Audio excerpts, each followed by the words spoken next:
समस्त को प्रभु श्रीकृष्ण नाम तथा प्रभु येशु नाम मु समस्त को पुणी थे मु धन्यवाद देउछि। आसतु मोर प्रिय प्रभु दास दासी मोर बापा माँ भाई भाई पुओ झील एवं मोर प्रत्येक प्रभुंर संतान संतति मैंने आसतु आज आम गोटे वाक्य देखा जहाँकि प्रेरित पुस्तक 9 पर्व 1 ରୁ 21 पद मध्यर सारांश विषय को आम आलोचना करवा आम कि शिखा। यार टपिक हूँ जड़े व्यक्ति एक से समाज रे एक शक्तिशाली है से प्रभुंर संतान संतति मान को एवं प्रभु यीशु कृष्णकर प्रभु येशुंकर शिष्य मान को सी प्राण में मारे निमंते चाहूँगी एवं से सी निपात करने चाहूँगी एवं से भय देखापी चाहूँगी एवं ख्रीष्ट समाज को सी नष्ट करने चाहूँगी एवं शेष से किपर से निजे परिवर्तन होउछि एवं से परमेश्वर सेवा कार्य करोछि आमे ता विषय में आलोचना करिया। आसंतु आमे पाठ करिबा प्रेरित पुस्तक 9 पर्व 1 ରୁ आमे आगो देखिबा। किंतु साउल ए पर्यंत सुधा प्रभु को शिष्य मान विरुद्ध में भय और प्राणनाशर कथा कही महाराजक निकट को गले पुणी यही मार्गर जेकोसी पुरुष कि स्त्री देखा पाती से जेपरी बांधी जेरूसालेम को आनी पारती एसकाशे दमेशकर समस्त समाज गृह निकट को तांको पत्र मागिले। प्रिय मोर प्रभु को दास दासी एवं मोर बापा माँ भाई भाई पुओ झील मैंने आज देखु जड़े कि प्रेरित पाउल जी कि से साउल होते सी एक समाज रे से जीवन यापन करों सी साउल जे कि ख्रीष्ट समाज को सी प्रभुंर संतान संतति मान को एवं प्रभुंर शिष्य मान को सी घृणा करोछि एवं से मान को सी मारिबा निमंते चाहूँगी जहाँकि लिखाई सी प्रभु शिष्य मान विरुद्ध में भय और प्राणनाशर कथा कही महायाजक निकट को गले।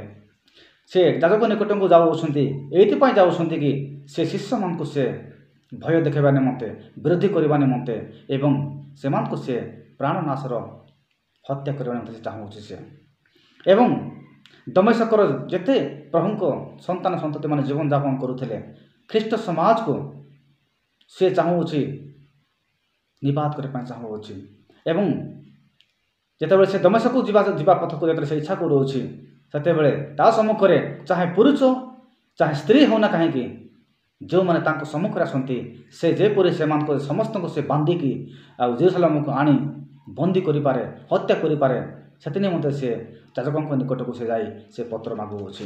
प्रिय प्रभु को दास दासी एवं मोर बापा माँ भाई भाई पुओ झील मैंने जिते सी आउ याजकों निकट से जिते सी पत्रटे से पाऊँगी अधिकार पाऊँगी एवं सी दमेशक पथ को से जाऊँगी जहाँकि आम देखा 3 पद पर से जाऊ जाऊ दमेशकर निकटवर्ती होते अकस्मात आकाश आलोक तांको चारिआडे चमकी उठिला।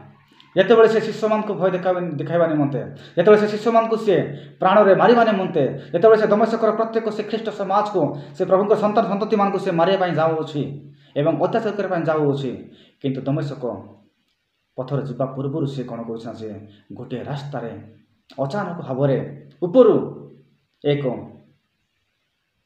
उज्जवल आलोक ताहांको सम्मुख में चमकी उठुछि जहाँके लिखा अछि अकस्मात आकाशर आलोक तांको चारिआडे चमकी उठिला।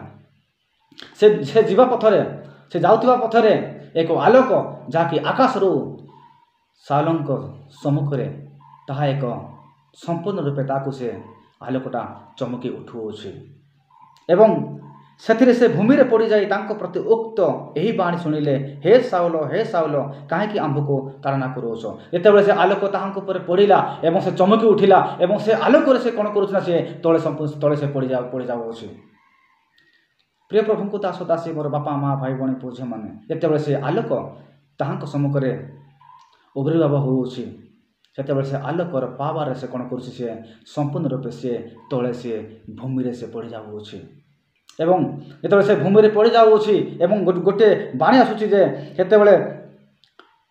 से भूमि रे पड़ जाई तांको प्रति उक्त यही बाणी शुणिला हे साउल कहीं आंभ को ताड़ना करोछ। जिते से साउल तले पड़ जाऊँगी एवं से गोटे आवाज शुणाऊँगी गोटे स्वर शुणाऊँगी एवं गोटे से कथा को से शुणाऊँगी हे साउल तुम्हें कहीं आमको ताड़ना करोछ बोली से गोटे स्वर को से शुणी पारुछि जिते से कि तले पड़ जाऊँगी। से बलवान व्यक्ति जो व्यक्ति कि से प्रभुंर शिष्य मान को से भय एवं विरुद्ध में प्राणनाशर मारिबा निमंते जाऊँगी जो व्यक्ति की ଖ୍ରୀଷ୍ଟ ସମାଜକୁ ସେ ନିବାଦ କରିବା ପାଇଁ ଯାଉଅଛି, ବାନ୍ଧିକି ପୁରୁଷ ଓ ସ୍ତ୍ରୀମାନଙ୍କୁ ଆଣିବା ପାଇଁ ଯାଉଅଛି, ପୁଅ ଝିଅମାନଙ୍କୁ ସେ ବାନ୍ଧିକି ଆଣିବା ପାଇଁ ଯାଉଅଛି।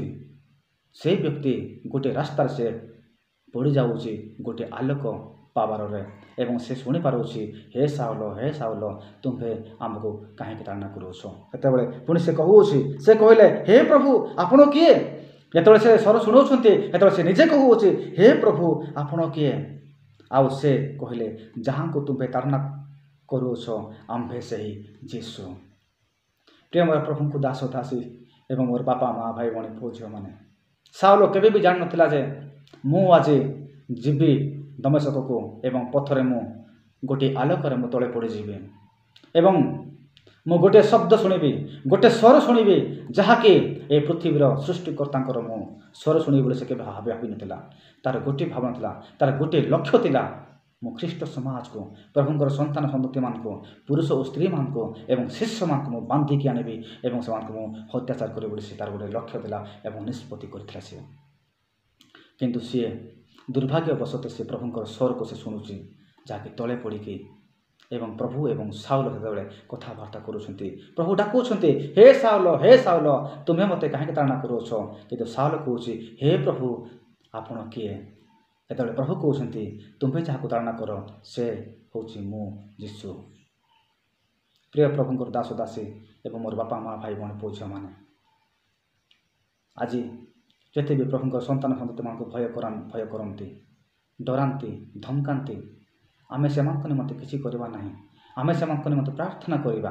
ଏହି ଦମେଶକ ଲୋକମାନେ ଯଦି ବା ସାଉଲଙ୍କ ବିଷୟ ଜାଣିଥିଲେ, କିନ୍ତୁ ସାଉଲଙ୍କ ବିରୁଦ୍ଧରେ ସେମାନେ କିଛି କରିପାରିନଥିଲେ। ସେମାନେ ସାଇଲେନ୍ସ ଥିଲେ, ସେମାନେ ଚୁପଚାପ ଥିଲେ, କିନ୍ତୁ ପ୍ରଭୁଙ୍କ ଉପରେ ଭରସା ଥିଲା ସେମାନଙ୍କର, ପ୍ରାର୍ଥନା ସହିତ ସେମାନେ ଜୀବନଯାପନ କରୁଥିଲେ। ଯେତେବେଳେ କି ଏ ସାଉଲ ଯେତେବେଳେ ଏମାନଙ୍କୁ ହତ୍ୟାଚାର କରିବା ପାଇଁ ଯାଉଥିଲା, ସେତେବେଳେ ପ୍ରଭୁ ଏମାନଙ୍କ ନିମନ୍ତେ, ଦମେଶକର ଲୋକମାନଙ୍କ ନିମନ୍ତେ, ଶିଷ୍ୟମାନଙ୍କ ନିମନ୍ତେ ପ୍ରଭୁ ନିଜେ ତାହାଙ୍କ ସମ୍ମୁଖରେ ଠିଆ ହୋଇ ତାହାଙ୍କୁ ସେ ପରିବର୍ତ୍ତନ କରୁଅଛନ୍ତି। ସାଉଲଙ୍କ ଜୀବନରେ ଏକ ବଡ଼ ଆଶ୍ଚର୍ଯ୍ୟ ବିଷୟ ସେଦିନ, ତାହାକି ସେ କେବେ ଭାବିନଥିଲା ଯେ ଆଜି ମୁଁ ସୃଷ୍ଟିକର୍ତ୍ତାଙ୍କର ସ୍ୱର ଶୁଣିବି।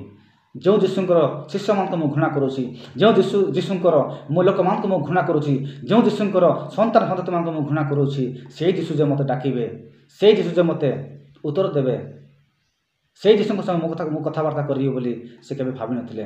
ଆଜି ସେ ନିଜେ ପ୍ରଭୁ ଶ୍ରୀକୃଷ୍ଣଙ୍କ ସମ୍ମୁଖରେ ସେ କଥାବାର୍ତ୍ତା କରୁଛନ୍ତି ଏବଂ ଶେଷରେ ସିଏ ଅନ୍ଧ ହେଉଛନ୍ତି।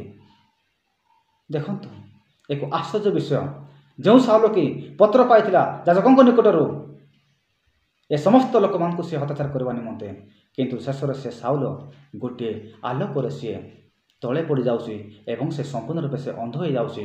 ପୁଣି ଅନ୍ଧ ହେଲା ପରେ ବି ଯେଉଁ ଲୋକମାନଙ୍କୁ ସେ ଘୃଣା କରୁଥିଲା, ସେହି ଲୋକମାନଙ୍କ ମଧ୍ୟରେ ଜଣେ ପ୍ରଭୁଙ୍କ ଦାସ, ଯିଏକି ହନାନୀୟଙ୍କ ଦ୍ୱାରା ଶେଷରେ ସିଏ ପ୍ରାର୍ଥନା ଦ୍ୱାରା ସେ ସୁସ୍ଥତା ପ୍ରାପ୍ତ ହେଉଅଛି, ସେ ଆଖି ଦେଖୁଅଛି।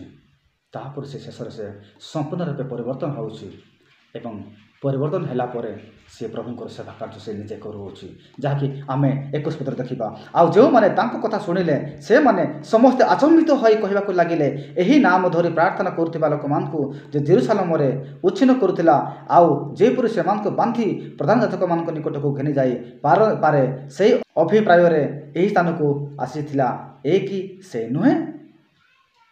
ଦେଖନ୍ତୁ, ଯେଉଁ ବ୍ୟକ୍ତି ଦମେଶକର ପ୍ରତ୍ୟେକ ଖ୍ରୀଷ୍ଟ ସମାଜକୁ ବାନ୍ଧିବା ନିମନ୍ତେ ଅଧିକାର ପାଇଥିଲା, ପ୍ରଭୁଙ୍କ ଶିଷ୍ୟମାନଙ୍କୁ ସେ ବାନ୍ଧିକି ଜେରୁସାଲେମକୁ ଆଣିବା ପାଇଁ ଅଧିକାର ପାଇଥିଲା, ଶେଷରେ ସିଏ ନିଜେ ପରିବର୍ତ୍ତନ ହେଉଛି।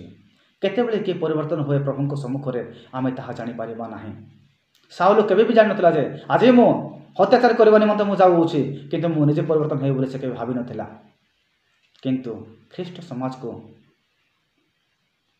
ତାଙ୍କର ସନ୍ତାନମାନଙ୍କୁ ବଞ୍ଚାଇବା ନିମନ୍ତେ ପ୍ରଭୁ ନିଜେ ସେ ଠିଆ ହୋଇଥିଲେ ଏବଂ ସାଉଲଙ୍କ ମନକୁ ସେ ପରିବର୍ତ୍ତନ କରିଦେଇଥିଲେ, ଯାହାକି ଆମେ ଦେଖିବା 20 ପଦରେ। ପୁଣି ଯୀଶୁ ଯେ ଈଶ୍ୱରଙ୍କର ପୁତ୍ର, ଏହା ସେ ଅବିଳମ୍ବରେ ସମାଜ ଗୃହ ସମୂହରେ ଘୋଷଣା କରିବାକୁ ଲାଗିଲା। ଦେଖନ୍ତୁ, ଯେଉଁ ଯୀଶୁଙ୍କୁ ସେ ଘୃଣା କରୁଥିଲା, ଯେଉଁ ପ୍ରଭୁ ଈଶ୍ୱରଙ୍କୁ ସେ ଘୃଣା କରୁଥିଲା, ଯେଉଁ ପ୍ରଭୁ ଯୀଶୁଙ୍କର ସେ ଶିଷ୍ୟମାନଙ୍କୁ ଘୃଣା କରୁଥିଲା, ଯେଉଁ ପ୍ରଭୁ ଯୀଶୁଖ୍ରୀଷ୍ଟଙ୍କର ସନ୍ତାନମାନଙ୍କୁ ସେ ଘୃଣା କରୁଥିଲା, ଯେଉଁ ପ୍ରଭୁ ଯୀଶୁଖ୍ରୀଷ୍ଟଙ୍କର ସମାଜକୁ ସେ ଘୃଣା କରୁଥିଲା, କିନ୍ତୁ ସିଏ ସେହି ଯୀଶୁଙ୍କୁ ଅବିଳମ୍ବରେ ସେ ତାକୁ ଗ୍ରହଣ କରୁଛି ଏବଂ ସେ ସମ୍ପୂର୍ଣ୍ଣ ରୂପେ ସେ ମନ ପରିବର୍ତ୍ତନ ହୋଇକି ସେ ପ୍ରଚାର କରୁଅଛି ଏବଂ ଯେଉଁ ଲୋକମାନେ ତାହାଙ୍କୁ ଭୟ କରୁଥିଲେ ସେମାନେ ତାହାଙ୍କର ବାକ୍ୟ ଶୁଣି ସେମାନେ ଆଶ୍ଚର୍ଯ୍ୟ ହେଉଛନ୍ତି। ପ୍ରିୟ ମୋର ପ୍ରଭୁଙ୍କୁ ଦାସ ଦାସୀ ଏବଂ ମୋର ବାପା ମା ଭାଇ ଭଉଣୀ ପୁଅ ଝିଅମାନେ, ଆସନ୍ତୁ ଆଜି ଆମେମାନେ ଆମର ସମସ୍ତ ଖ୍ରୀଷ୍ଟ ସମାଜର ବିରୋଧୀମାନଙ୍କୁ ଆମେ ଜବାବ ଦେବା ନାହିଁ। ପ୍ରଭୁ ତାଙ୍କୁ ଜବାବ ଦିଅନ୍ତି, ପ୍ରଭୁ ତାଙ୍କୁ କଥା କୁହନ୍ତି। ଆମର ଗୋଟିଏ ପ୍ରାର୍ଥନା ହେଉଛି ଆମେ ସେମାନଙ୍କ ନିମନ୍ତେ ପ୍ରାର୍ଥନା କରିବା। ପ୍ରଭୁ ସେମାନଙ୍କୁ ଆଶୀର୍ବାଦ କରନ୍ତୁ, ତାଙ୍କ ପରିବାରକୁ ଆଶୀର୍ବାଦ କରନ୍ତୁ। ସେମାନେ ଯାହା କିଛି କରନ୍ତି ତାହା ସେମାନେ ଜାଣନ୍ତି ନାହିଁ। ପ୍ରଭୁ ଆମକୁ ତ ଜ୍ଞାନ ଦେଉଛନ୍ତି। ଆମେ ଜବାବ ବଦଳରେ ଆମେ ଜବାବ ଦେବା ନାହିଁ, କ୍ରୋଧ ବଦଳରେ ଆମେ କ୍ରୋଧ ଦେବା ନାହିଁ। ଆମମାନଙ୍କ ନିମନ୍ତେ ପ୍ରଭୁ ଅଛନ୍ତି, ସେ ସେମାନଙ୍କୁ ବିଚାର କରିବେ ଏବଂ ଆବଶ୍ୟକ ପଡ଼ିଲେ ଏହି ସାଉଲଙ୍କ ପରି ସିଏ ମନ ପରିବର୍ତ୍ତନ ମଧ୍ୟ କରିପାରିବେ। ପ୍ରିୟ ମୋର ପ୍ରଭୁଙ୍କ ଦାସ ଦାସୀମାନେ, ଆସନ୍ତୁ ଆଜି ଆମେ ନିଷ୍ପତ୍ତି କରିବା।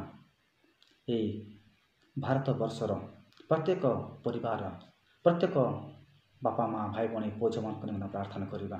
ଯେଉଁମାନେ ଯେମିତି ଥାଆନ୍ତୁ ନା କାହିଁକି ଆମେ ସେମାନଙ୍କ ନିମନ୍ତେ ପ୍ରାର୍ଥନା କରିବା ଏବଂ ସମସ୍ତେ ଭଲରେ ରୁହନ୍ତୁ ଏବଂ ଭଲରେ ବଞ୍ଚନ୍ତୁ।